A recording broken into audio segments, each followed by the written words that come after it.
21 जुलाई 2026 मध्य प्रदेश विधानसभा द्वारा समान नागरिक संहिता यूसीसी विधेयक पारित होने के बाद पत्रकारों को संबोधित करते हुए मुख्यमंत्री डॉक्टर मोहन यादव ने इसे प्रदेश के इतिहास का स्वर्णिम और ऐतिहासिक क्षण बताते हुए कहा कि ये निर्णय सुशासन, सामाजिक न्याय, समानता और महिला सशक्तिकरण की दिशा में मील का पत्थर साबित होगा।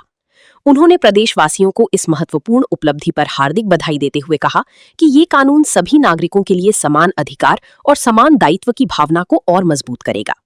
मुख्यमंत्री ने पत्रकारों से कहा कि महामहिम राष्ट्रपति की मंजूरी के बाद मध्य प्रदेश उन राज्यों की श्रेणी में शामिल हो जाएगा जहां एक से अधिक विवाह करना अपराध माना जाएगा। इससे बहुविवाह से प्रभावित महिलाओं को कानूनी संरक्षण मिलेगा तथा उनकी गरिमा, सुरक्षा और अधिकारों को अधिक प्रभावी ढंग से सुनिश्चित किया जा सकेगा। डॉक्टर यादव ने कहा कि समान नागरिक संहिता समाज में समानता, पारदर्शिता और न्यायपूर्ण व्यवस्था स्थापित करने की दिशा में एक ऐतिहासिक पहल है।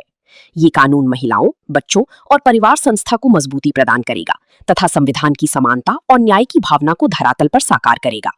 उन्होंने विश्वास व्यक्त किया कि ये निर्णय प्रदेश में सामाजिक समरसता, सुशासन और न्यायपूर्ण व्यवस्था को नई ऊंचाइयों तक ले जाएगा। आज के इस एक्ट के पारित होने के बाद, माननीय महामहिम राष्ट्रपति की मंजूरी के बाद हमारा राज्य उस श्रेणी में खड़ा होगा जहां एक से ज्यादा विवाह करने में अपराध होगा और एक से ज्यादा विवाह के अवसर पर जो बहनों को कष्ट होता है उस कष्टों से मुक्ति दिला करके हमारी प्रदेश की आधी आबादी को उनके हक का समर्थन सरकार के माध्यम से होगा। एक नहीं, कई सारी सौगात, केवल विवाह नहीं, विवाह के अलावा भी उत्तराधिकार के मामले में जो पुरुष का अधिकार रहेगा वो महिलाओं का अधिकार रहेगा।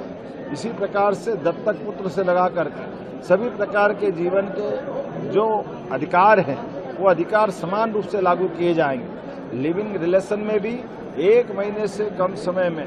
जो आयु विवाह की है 21 वर्ष और 18 वर्ष, उसका कोई उल्लंघन करेगा या विवाहतर संबंध बनाने के लिए लिव इन इत्यादि की व्यवस्था में दुरुपयोग करेगा, उसको 5 साल के लिए जेल में डाला जाएगा। हमारी सरकार नैतिक आधार पर भी और वैसे भी पूरे देश के अंदर माननीय मोदी जी के नेतृत्व में जब कई प्रकार के समसामयिक सुधारों का सिलसिला चल रहा है, ऐसे में बड़े राज्यों की आबादी में मध्य प्रदेश आज ठोस कदम उठा करके एक समान नागरिक कानून को पास कराते हुए एक नई ऊंचाइयों तक पहुंचा है। मैं अपनी ओर से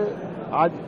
पूरे प्रदेश को बधाई देना चाहूँगा और कांग्रेस से प्रश्न पूछना चाहूँगा कि कांग्रेस हमेशा हिंदू मुसलमान में क्यों अंतर करना चाहती? राम और रहीम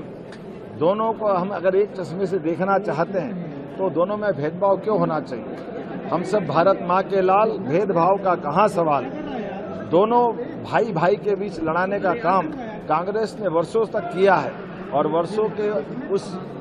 गलत कारण से